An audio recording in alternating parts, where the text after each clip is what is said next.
Hi, I'm Charlotte Whitney, author of Threads, a Depression-era tale.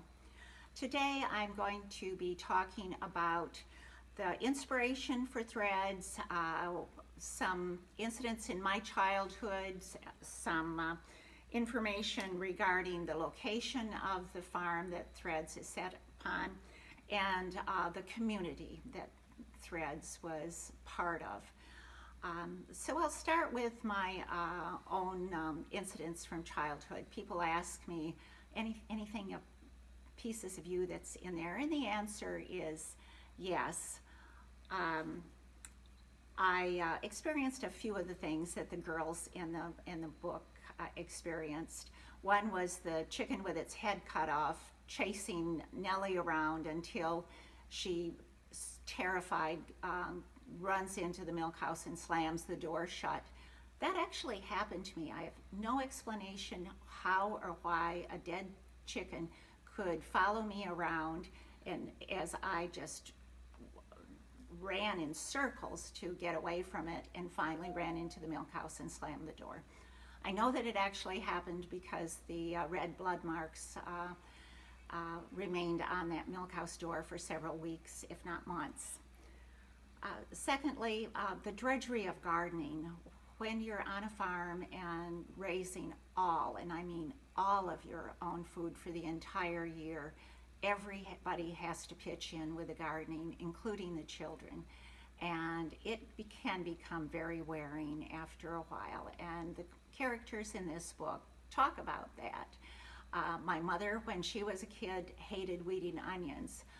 I despised picking strawberries because you had to get down on your hands and knees with the mosquitoes and other bugs that would bite you, and it was unpleasant. And some days after picking strawberries, I'd go to bed, close my eyes, and I would see a strawberry bed.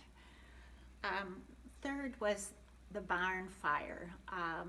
As a child, I experienced a barn fire. It wasn't our own, as happens in the book, but it was a neighbor's, and I was probably 5 or 6 years old at the time. It was a huge barn.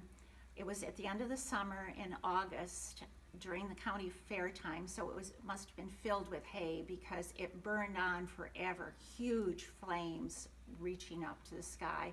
I was mesmerized by it, but I was also terrified once it started imploding and falling in on itself. But it's a memory that I will never forget. People often ask if the farm in Threads is the one that I grew up on. And the answer is no. The farm was based on my parents' farm, which looks much like the one on the cover of Threads. I worked with the artist on this to make it as authentic as possible and also conveying the mood at the time. A piece of it that doesn't show on the cover is the meadows, the woods, and what they call the creek finally at the end of the property. And it is a place where Nellie, the youngest character, has wonderful, wonderful times. She plays with her imaginary friends. But it is also a place of some very dark times with a couple of sinister characters in the book. Finally, people often ask about the loneliness of living on a farm, and certainly during the Depression, there was a real sense of community. And when I was growing up, that was true also. And the community revolved around 3 different institutions: the one-room country school, the one-room church, and the one-room town hall. Each of these places were social gatherings. The town hall would have card parties and potlucks. There would be picnics at the church. And then, of course, all the usual activities that surround a country community church.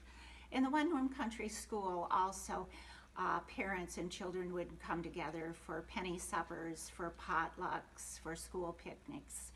So all of these three institutions played a big role in bringing people together and developing a sense of community. That's it for today. Thank you for listening.